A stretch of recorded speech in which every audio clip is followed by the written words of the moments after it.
ಪ್ರಥಮ ದರ್ಜೆ ಸಹಾಯಕರು ಹಾಗೂ ದ್ವಿತೀಯ ದರ್ಜೆ ಸಹಾಯಕರ ಹುದ್ದೆಗಳಿಗೆ ಸಂಬಂಧಿಸಿದಂತೆ ಇವತ್ತು ನುಡಿಗಟ್ಟುಗಳು, ವಿರುದ್ಧಾರ್ಥಕ ಪದಗಳು, ಜೋಡಿ ಪದಗಳು ಇವುಗಳ ಕುರಿತಾಗಿ ಮಾಹಿತಿಯನ್ನು ನೀಡ್ತಾ ಇದ್ದೀನಿ. ಹಾಗೆ ನಮ್ಮ ಚಾನಲ್ನ ಸಬ್ಸ್ಕ್ರೈಬ್ ಮಾಡ್ಕೊಳ್ಳಿ, ಹಾಗೆ ಬೆಲ್ ಐಕಾನ್ನ ಕ್ಲಿಕ್ ಮಾಡಿ. ಇದರಿಂದ ನಿಮಗೆ ನಮ್ಮ ಹೊಸ ವಿಡಿಯೋಗಳ ಅಪ್ಡೇಟ್ ಸಿಗ್ತಾ ಇರುತ್ತೆ. ಹಾಗಾದರೆ ಪ್ರಾರಂಭಿಸೋಣ. ನುಡಿಗಟ್ಟುಗಳು: ಮಾತಿನಲ್ಲಿ ಬಳಕೆಯಾಗುವ ಪದ ಅಥವಾ ಪದಗಳ ಗುಂಪಿಗೆ ಶಬ್ದಾರ್ಥವು ಬೇರೆ ಇದ್ದು ಬಳಕೆಯಲ್ಲಿ ಇನ್ನೊಂದು ಅರ್ಥವನ್ನು ಕೊಡುತ್ತಿದ್ದರೆ ಅದನ್ನು ನುಡಿಗಟ್ಟು ಅಥವಾ ಪಡೆನುಡಿ ಎನ್ನುವರು. ಇವುಗಳು ಹೊರನೋಟಕ್ಕೆ ಒಂದು ಅರ್ಥ ಹೊಂದಿದ್ದರೆ ಅಂತರಾರ್ಥ ಬೇರೆಯೇ ಆಗಿರುತ್ತೆ. ನೋಡಲಿಕ್ಕೆ ಒಂದು ನುಡಿಗಟ್ಟನ್ನು ನಾವು ಓದಿದರೆ ಅದು ಬೇರೆಯೇ ಅನಿಸುತ್ತೆ, ಆದರೆ ಅದರ ಅರ್ಥ ಒಳಗಿನ ಅರ್ಥ ಅದು ಬೇರೆಯೇ ಆಗಿರುತ್ತೆ. ಅಂಥ ಪದಗಳನ್ನು ನಾವು ನುಡಿಗಟ್ಟುಗಳು ಅಂತ ಹೇಳ್ತೀವಿ. ಈ ನುಡಿಗಟ್ಟುಗಳಿಗೆ ಪ್ರಮುಖ ಉದಾಹರಣೆ ಅಂದರೆ ಅದನ್ನು ನೋಡ್ತಾ ಹೋಗೋಣ. ಕಾಲು ಕೀಳು. ಕಾಲು ಕೀಳು ಅಂದರೆ ಪಲಾಯನ ಮಾಡು. ಅನ್ನಕ್ಕೆ ಕಲ್ಲು ಹಾಕು ಅಂದರೆ ಜೀವನ ಮಾರ್ಗ ಕೆಡಿಸು. ಕೈ ಕೊಡು ಅಂದರೆ ಮೋಸ ಮಾಡು. ಗಾಳಿ ಸುದ್ದಿ ಅಂದರೆ ಖಚಿತವಲ್ಲದ ವಾರ್ತೆ. ಟೋಪಿ ಹಾಕು ಅಂದರೆ ಮೋಸ ಮಾಡು. ಮಂಗಳಾರತಿ ಎತ್ತು ಅಂದರೆ ಅವಮಾನಿಸು. ಕತ್ತಿ ಮಸೆ ಅಂದರೆ ಹಗೆ ಸಾಧಿಸು. ಅಟ್ಟಕ್ಕೀರಿಸು ಅಂದರೆ ಹೊಗಳಿ ಉಬ್ಬಿಸು. ಮಂಗಳ ಹಾಡು ಅಂದರೆ ಮುಕ್ತಾಯ ಹಾಡು. ಕಂಬಿ ಕೀಳು ಅಂದರೆ ಓಡಿ ಹೋಗು. ಭೀಷ್ಮ ಪ್ರತಿಜ್ಞೆ ಅಂದರೆ ಹುಸಿಯಾಗದ ಶಪಥ. ಬೆಸ್ತು ಬೀಳು ಅಂದರೆ ಮೋಸ ಹೋಗು. ಅಂಗೈಯಲ್ಲಿ ಕಾಯಿ ಅಂದರೆ ಚೆನ್ನಾಗಿ ಪೂರ್ಣವಾಗಿ ತಿಳಿದಿರುವುದು. ಅವತಾರ ಮುಗಿ ಅಂದರೆ ಮರಣ ಹೊಂದು. ಅಂತರ್ಲಾಗ ಹಾಕು ಅಂದರೆ ಮೊದಲ ಮರ್ಯಾದೆ. ಅರ್ಧಚಂದ್ರ ಪ್ರಯೋಗ ಮಾಡು ಅಂದರೆ ಕತ್ತು ಹಿಡಿದು ನೂಕು. ಅಳಲೆಕಾಯಿ ಪಂಡಿತ ಅಂದರೆ ಅರೆ ಬರೆ ತಿಳಿದಿರುವ ವೈದ್ಯ. ಹಾಗೆ ಉತ್ಸವ ಮೂರ್ತಿ ಅಂದರೆ ಸೋಮಾರಿ ಅಥವಾ ಕೆಲಸವಿಲ್ಲದವನು.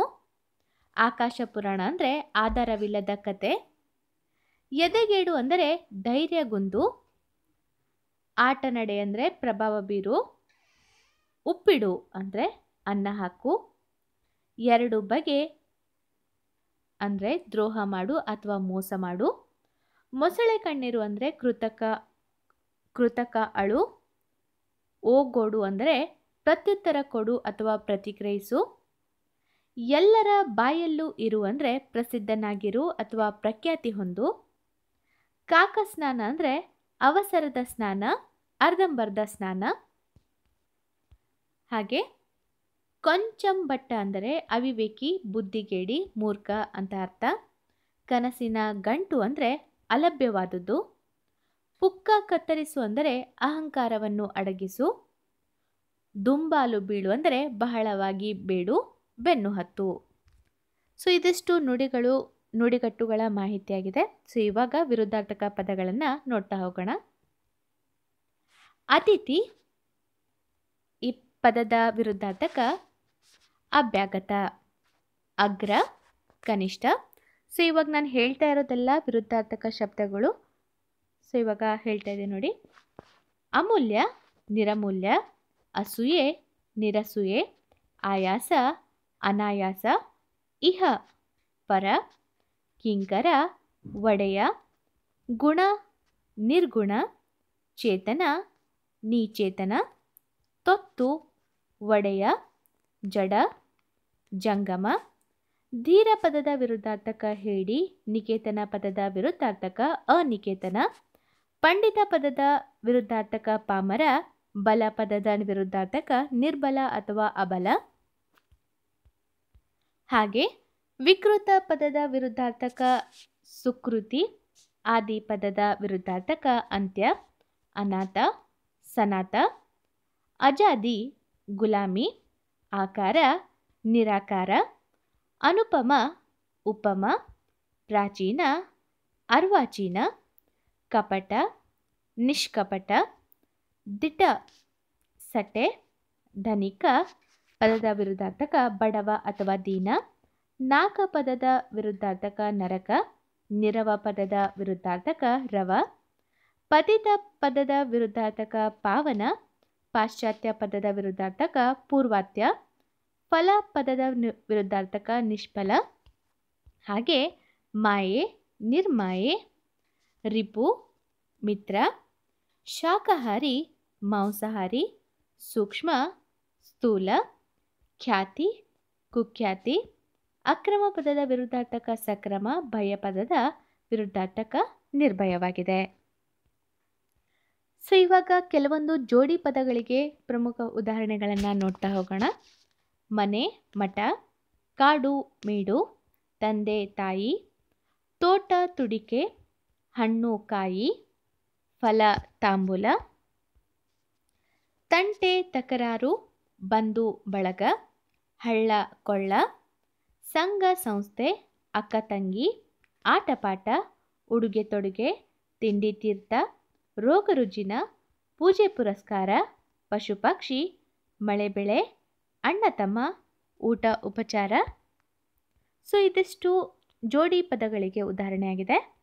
ಹಾಗೆ ಪ್ರತಿಧ್ವನಿ ಪದಗಳು, ಅದರ ಕುರಿತಾಗಿ ನೋಡೋಣ.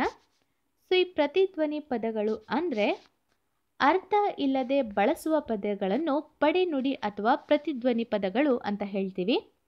ಸೊ ಇಲ್ಲಿ ಒಂದು ಪದಕ್ಕೆ ಅರ್ಥ ಇದ್ದರೆ ಇನ್ನೊಂದು ಪದಕ್ಕೆ ಅರ್ಥ ಇರಲ್ಲ. ಆದರೆ ನಾವು ಸಾಮಾನ್ಯವಾಗಿ ಮಾತನಾಡುವಾಗ ಈ ಪದಗಳನ್ನು ಮಾತಿನ ಧಾಟಿಯಲ್ಲಿ ಈ ಪದಗಳ ಬಳಕೆಯನ್ನು ನಾವು ಮಾಡ್ತೀವಿ. ಸೊ ಅದಕ್ಕೆ ಉದಾಹರಣೆ ಅಂದರೆ ಕಣ್ಣು, ಗಿಣ್ಣು. ಸೊ ಕಣ್ಣಿಗೆ ಈ ಪದಕ್ಕೆ ಅರ್ಥ ಇದೆ, ಸೊ ಇದಕ್ಕೆ ಅರ್ಥ ಇಲ್ಲ. ಆಟ, ಗೀಟ, ಕಾಫಿ, ಗೀಫಿ. ಸೊ ಈ ಪದಗಳಿಗೆ ಅರ್ಥ ಇರುತ್ತೆ, ಒಂದು ಪದಕ್ಕೆ ಅರ್ಥ ಇರಲ್ಲ.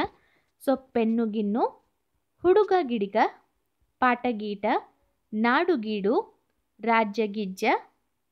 ಸೊ ಈ ರಾಜ್ಯ, ಗಿಜ್ಜ ಬೇಡ ನನಗೆ ಅಂತ ಈ ರೀತಿ ಹೇಳ್ತಾರಲ್ಲ ಆ ರೀತಿ.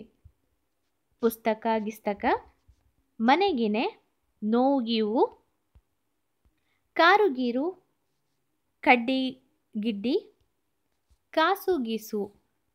ಸೊ ಇದಿಷ್ಟು ಪ್ರತಿಧ್ವನಿ ಪದಗಳಿಗೆ ಕುರಿತಾದ ಉದಾಹರಣೆಗಳು ಆಗಿದೆ.